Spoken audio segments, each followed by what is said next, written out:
Last ವಿಡಿಯೋಲ್ಲಿ ನಾನು tuberculosis ಅಂದರೆ ಏನು, ಜನರೇಟಿವ್ ಟ್ಯೂಬರ್ಕ್ಲೋಸಿಸ್ ಹೇಗೆ ಬರುತ್ತೆ, ಸೊ ಅದರದ್ದು ಸೈನ್ಸ್ ಸಿಮ್ಟಮ್ಸ್ ಹೇಗಿರುತ್ತೆ, ಸೊ ಅದನ್ನು ನಾವು ಯಾವ್ಯಾವ ರೀತಿಯಲ್ಲಿ ಡಯಾಗ್ನೋಸ್ ಮಾಡಬೇಕು ಅನ್ನೋದನ್ನು ನಾವು ತಿಳ್ಕೊಂಡ್ವಿ ಅಲ್ವಾ.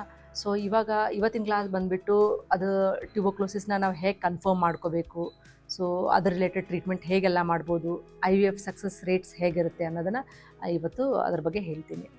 ನಮ್ಮದು ಅಲ್ಟ್ರಾಸೌಂಡ್ ಆಗಲಿ, ಹಿಸ್ಟೋಸ್ಕೋಪಿ, ಲ್ಯಾಪ್ರೋಸ್ಕೋಪಿಯಲ್ಲಿ ನಾವು 100% ಕನ್ಫರ್ಮೇಷನ್ ಹೇಳಲಿಕ್ಕಾಗಲ್ಲ ಟ್ಯೂಬರ್ಕ್ಲೋಸಿಸ್ ಇದೆ ಅಂತ. ಸೊ ನಾವು ಕನ್ಫರ್ಮೇಷನ್ ಏನು ಮಾಡಬೇಕು ಅಂದರೆ, ಆ ಥರ ಸಸೆಪ್ಟೇಬಲ್, ನಮಗೆ ಡೌಟ್ಫುಲ್ ಆ ಥರ ಪೇಷಂಟ್ಸ್ನ ನಾವೇನು ಮಾಡ್ತೀವಿ, ನಾವು ಡೈರೆಕ್ಟ್ಲಿ DNC ಪೋಸ್ಟ್ ಮಾಡ್ತೀವಿ. ಸೊ ಆ ಥರ ಇದ್ದಾಗ ಏನು ಮಾಡ್ತೀವಿ ನಾವು, ಎಂಡೋಮೆಟ್ರಿಯಲ್ ಟಿಶ್ಯೂ, ಸೊ ಎಂಡೋಮೆಟ್ರಿಯಲ್ ಟಿಶ್ಯೂನ ಏನು ಮಾಡ್ತೀವಿ, DNC ಮಾಡಿ ಎಂಡೋಮೆಟ್ರಿಯಲ್ ಟಿಶ್ಯೂನ ನಾವು ಟೆಸ್ಟಿಗೆ ಕಳಿಸ್ತೀವಿ. ಸೊ ಯಾವ್ಯಾವ ರೀತಿಯಲ್ಲಿ ಕಳಿಸ್ಬೋದು ಅಂದರೆ, ಒಂದು ಸ್ಮಿಯರ್ ಮಾಡ್ತೀವಿ ಅಥವಾ ಕಲ್ಚರ್ ಮಾಡ್ತೀವಿ, ಮತ್ತು ಅದನ್ನು ಅದೇ ಜೀನ್ ಎಕ್ಸ್ಪರ್ಟ್ ಅಂತ ಕಳಿಸ್ತೀವಿ. ಸೊ ಈ 3 ರೀತಿಯಲ್ಲೂ ನಮಗೆ ಕನ್ಫರ್ಮೇಷನ್ ಸಿಗುತ್ತೆ ಟ್ಯೂಬರ್ಕ್ಲೋಸಿಸ್ ಅಂತ. ಸೊ ರೀಸೆಂಟಾಗಿ PCR ಕೂಡ ಮಾಡ್ತಾರೆ, ಅದು ರ್ಯಾಪಿಡಾಗಿ ರಿಸಲ್ಟ್ ಸಿಗುತ್ತೆ ವಿದಿನ್ 1 to 2 ಡೇಸಲ್ಲಿ. So based on this gene expert ಆಗಲಿ, ಹಿಸ್ಟೋಪ್ಯಾಥಾಲಜಿ ಆಗಲಿ, ಮೈಕ್ರೋಸ್ಕೋಪಿಯಲ್ಲಿ ನಮಗೆ ಟ್ಯೂಬರ್ಕ್ಲೋಸಿಸ್ ಅಂತ ಕನ್ಫರ್ಮ್ ಆದಾಗ ನಾವು ಅವ್ರನ್ನ ಏನು ಮಾಡ್ತೀವಿ ಅಂದರೆ, ನಮ್ಮದು ಸಪ್ರೇಟಾಗಿ state wise related TB portal system ಇರುತ್ತೆ. ನಾವು ಫಸ್ಟ್ ಅವ್ರನ್ನ ನೋಟಿಫೈ ಮಾಡ್ತೀವಿ, ಈ ಥರ ಪೇಷಂಟ್ಸ್ ಇದೆ ಅಂತ ನಾವು ಲೆಟ್ರ್ ಅವ್ರಿಗೆ ಒಂದು ಇಂಟಿಮೇಷನ್ ಲೆಟ್ರ್ ಕೊಡ್ತೀವಿ. ರಿಪೋರ್ಟ್ ನೋಡಿಕೊಂಡು ಬೇಸ್ಡ್ ಆನ್ ದಟ್ ಟ್ರೀಟ್ಮೆಂಟ್ ಕೊಡ್ತಾರೆ. ಸೊ ಇವ್ರದ್ರಲ್ಲಿ ಟ್ರೀಟ್ಮೆಂಟು 2 ಥರ ಇರುತ್ತೆ. ಒಂದು ಅರ್ಲಿಯಲ್ಲಿದ್ದಾಗ ಏನಾಗುತ್ತೆ, ಅಕ್ಯೂಟಾಗಿ ರೀಸೆಂಟಾಗಿ ಡಿಟೆಕ್ಷನ್ ಆಗಿದೆ, ನಾಟ್ ಮಚ್ ಲಾಂಗ್ ಸ್ಟ್ಯಾಂಡಿಂಗ್ ಇಲ್ಲ ಅಂದವ್ರಿಗೆ ನಾವು 6 months ಟ್ರೀಟ್ಮೆಂಟ್ ಕೊಟ್ಟು ಬಿಡ್ತೀವಿ. ಅದೇ ಸ್ವಲ್ಪ ಜನ ಇನ್ ಬಿಟ್ವೀನ್ ತೊಗೊಂಡಿರ್ತಾರೆ, ಆಮೇಲೆ ಬಿಟ್ಟಿರ್ತಾರೆ, ಆ ಥರ ಡಿಫಾಲ್ಟರ್ಸ್ ಅಂತಾರೆ ಅವರಿಗೆ, ಅಥವಾ ಕ್ರೋನಿಕ್ ಲಾಂಗ್ ಸ್ಟ್ಯಾಂಡಿಂಗ್ ಇದೆ, ಮುಂಚೆಯಿಂದನೂ ತೊಗೋತಾನೆ ಇದ್ದಾರೆ, ಬಟ್ ಇಂಟ್ರಪ್ಟೆಡ್ ಆಗಿ ಟ್ರೀಟ್ಮೆಂಟ್ ತೊಗೋತಾ ಇದ್ದಾರೆ. ಸೊ ಅಂಥವ್ರು ಕ್ರೋನಿಕ್ ಕೇಸಸ್ ಅಥವಾ ಡಿಫಾಲ್ಟರ್ ಕೇಸಸ್ ಅವರಿಗೆಲ್ಲ so almost around 1.5 year to 2 yearsವರೆಗೂ ಟ್ರೀಟ್ಮೆಂಟ್ ಕೊಡ್ತಾರೆ. ಸೊ ಅದು ಟ್ರೀಟ್ಮೆಂಟ್ ಅಂದರೆ ಏನಂದರೆ, ಆಂಟಿಟ್ಯೂಬರ್ಕ್ಯುಲರ್ ಡ್ರಗ್ಸ್ ಇರುತ್ತೆ. ಸೊ ಮಲ್ಟಿಪಲ್ ಡ್ರಗ್ ಕಾಂಬಿನೇಷನ್ಸ್ ಇಟ್ಕೊಂಡು ಟ್ರೀಟ್ಮೆಂಟ್ ಮಾಡ್ತಾರೆ. ಸೊ ಇದು ಒಂದ್ಸರಿ ಟ್ರೀಟ್ಮೆಂಟ್ ಆದಮೇಲೆ ನೀವು ಮತ್ತೆ ನಮಗೆ ಇನ್ಫರ್ಟಿಲಿಟಿ ಕ್ಲಿನಿಕಲ್ಲಿ ಬಂದಾಗ ಏನು ಮಾಡ್ತೀವಿ, ಅವ್ರನ್ನ ನಾವು ಟ್ರೀಟ್ಮೆಂಟ್ ಕೊಡ್ಲಿಕ್ಕೆ ಸ್ಟಾರ್ಟ್ ಮಾಡ್ತೀವಿ. ಸೊ ಇದರಲ್ಲಿ ನಾವು ಟ್ರೀಟ್ಮೆಂಟ್ ಹೇಗೆ ಮಾಡ್ತೀವಿ ಅಂತಂದರೆ, ಎಲ್ಲನೂ ಬೇಸ್ಡ್ ನೋಡಬೇಕು. ಒಂದು ಯೂಟ್ರಸ್ ಹೇಗಿದೆ, ಟ್ಯೂಬ್ಸ್ ಹೇಗಿದೆ, ಓವರಿ ಹೇಗಿದೆ ಅನ್ನೋದನ್ನ ಬೇಸ್ಡ್ ನೋಡ್ಕೊಂಡು ನಾವು ಟ್ರೀಟ್ಮೆಂಟ್ ಕೊಡ್ತೀವಿ. ಸೊ ಇದರಲ್ಲಿ ನಾವು 1 by 1 ಡಿಸ್ಕಸ್ ಮಾಡೋಣ. ಫಸ್ಟ್ ಏನಾಗುತ್ತೆ, ಟ್ಯೂಬರ್ಕ್ಲೋಸಿಸ್ ಫಸ್ಟ್ ಬರೋದು ಎಫೆಕ್ಟ್ ಆಗೋದೇ ಟ್ಯೂಬ್ಗೆ, 80 to 90% ಟ್ಯೂಬ್ಗೆ ಎಫೆಕ್ಟ್ ಆಗುತ್ತೆ. ಸೊ ಈ ಟ್ಯೂಬಲ್ಲಿ ಎಫೆಕ್ಟ್ ಆದಾಗ ಏನಾಗುತ್ತೆ, ನಮ್ಮದು ಮೇನ್ ಒಳಗೆ ಟ್ಯೂಬ್ ಒಳಗೆ ಸೀಲಿಯಾ ಅಂತ ಇರುತ್ತೆ, ಲೈಕ್ ಹೇರ್ ಲೈಕ್ ಸ್ಟ್ರಕ್ಚರ್ ಇರುತ್ತೆ.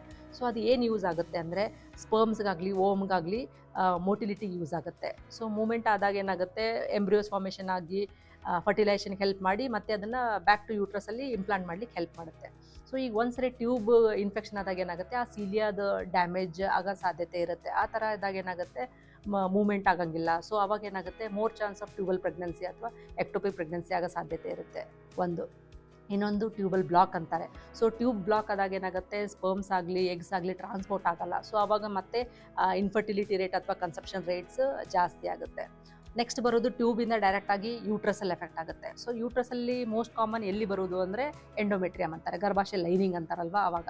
ಸೊ ಆ ಲೈನಿಂಗಲ್ಲಿ ಡ್ಯಾಮೇಜ್ ಆದಾಗ ಏನಾಗುತ್ತೆ, ಮೇನ್ ಎಂಬ್ರಿಯೋ ಎಲ್ಲಿ ಇಂಪ್ಲಾಂಟ್ ಆಗುತ್ತಲ್ಲ ಅದು ಡ್ಯಾಮೇಜ್ ಆಗುತ್ತೆ, ಪ್ಲಸ್ ಅದ್ರ ಕೆಳಗಡೆ ಬ್ಲಡ್ ಫ್ಲೋ ಕೂಡ ಇಂಪೇರ್ ಆಗುತ್ತೆ. ಆವಾಗ ನಾವು ಏನೇ ಆಗಲಿ IVF ಸಕ್ಸಸ್ ರೇಟು ಅಥವಾ ಎಂಬ್ರಿಯೋಸ್ ರೆಡಿ ಇದ್ದಾಗ ಏನಾಗುತ್ತೆ, ಆವಾಗ ಅಲ್ಲಿ ಇಂಪ್ಲಾಂಟ್ ಮಾಡಿದ್ರೆ ಸಕ್ಸಸ್ ರೇಟು ತುಂಬ ಕಡಿಮೆ ಇರುತ್ತೆ. ನೆಕ್ಸ್ಟ್ ಬರೋದು ಓವರಿಗೆ ಎಫೆಕ್ಟ್ ಆಗುತ್ತೆ. ಸೊ ಟ್ಯೂಬಿಂದ ಡೈರೆಕ್ಟಾಗಿ ಬರೋದು ನೆಕ್ಸ್ಟ್ ಕಾಮನ್ ಸೈಟ್ ಎಫೆಕ್ಟ್ ಆಗೋದೇ ಓವರಿಯಲ್ಲಿ ಏನಾಗುತ್ತೆ ಅಂದರೆ, ಓವರಿದು ಫಂಕ್ಷನಲ್ ಕೆಪಾಸಿಟಿ, ಅಂದರೆ ovary is the main source, ನಮಗೆಲ್ಲಿ ಹಾರ್ಮೋನ್ಸ್ ಎಲ್ಲ ಪ್ರೊಡಕ್ಷನ್ ಆಗುತ್ತಲ್ಲ, ಸೊ ಅದ್ರದ್ದು ಫಂಕ್ಷನಲ್ ಕೆಪಾಸಿಟಿ ಕಡಿಮೆ ಆಗುತ್ತೆ. ಅಥವಾ ಅದರ ರಿಸರ್ವ್ ಅಂದರೆ ಮೇನ್ ಇರೋದೇ ಎಗ್ ಕ್ವಾಲಿಟಿ ರಿಸರ್ವ್, ಅದು ಕೂಡ ಕಡಿಮೆ ಆಗುತ್ತೆ. ಸೊ ಅದು ಎಗ್ ರಿಸರ್ವ್ ಕಡಿಮೆ ಆದಾಗ ಏನಾಗುತ್ತೆ, ನಮಗೆ ಫರ್ಟಿಲಿಟಿ ರೇಟ್ ಆಟೋಮೆಟಿಕಲಿ ಡೌನ್ ಆಗಿಬಿಡುತ್ತೆ. ಮತ್ತು ಅದರ ಹಾರ್ಮೋನ್ ಫಂಕ್ಷನ್ ಅಂದರೆ ಹಾರ್ಮೋನ್ ಪ್ರೊಡಕ್ಷನ್ ಆಗಲ್ಲ ಅಂದಾಗ ಏನಾಗುತ್ತೆ, ಓವ್ಯುಲೇಷನ್ ಆಗಲ್ಲ. So pregnancy rates, implantation rates ಎಲ್ಲ ತುಂಬ ಕಡಿಮೆ ಆಗುತ್ತೆ.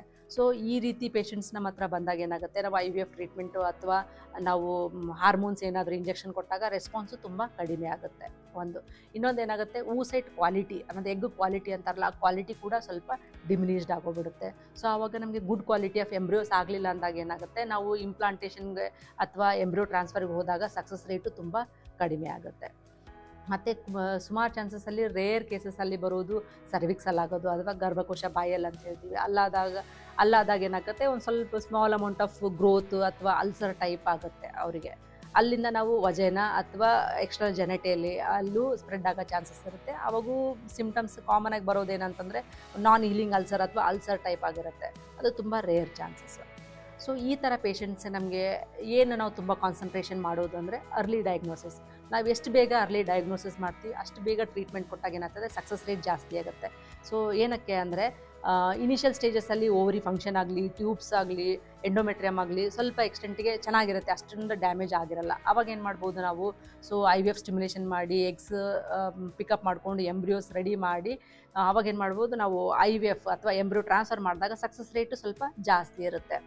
ಸಪೋಸ್ ನಮ್ಮದು ಓವರಿ ಫಂಕ್ಷನ್ ಮಾಡ್ತಾ ಇದೆ, ಎಂಡೋಮೆಟ್ರಿಯಮು ಫಂಕ್ಷನ್ ಮಾಡ್ತಾ ಇದೆ, ಬಟ್ ಟ್ಯೂಬ್ಸ್ ಬ್ಲಾಕ್ ಆಗಿದೆ ಅಂದಾಗ ಅವ್ರಿಗೇನು ಆಪ್ಷನ್ ಕೊಡ್ಬೋದು ನಾವು ಅಂದರೆ ಎಂಬ್ರಿಯೋ ಟ್ಯೂಬ್ಸ್ ಬ್ಲಾಕ್ ಆಗಿದೆಯಲ್ಲ, ಸೊ ಎಂಬ್ರಿಯೋಸ್ ರೆಡಿಮೇಡ್ ಇದ್ದಾಗ ಏನಾಗುತ್ತೆ, ನಾವು ಡೈರೆಕ್ಟಾಗಿ ಎಂಬ್ರಿಯೋ ಟ್ರಾನ್ಸ್ಫರಿಗೆ ಹೋಗ್ಬೋದು.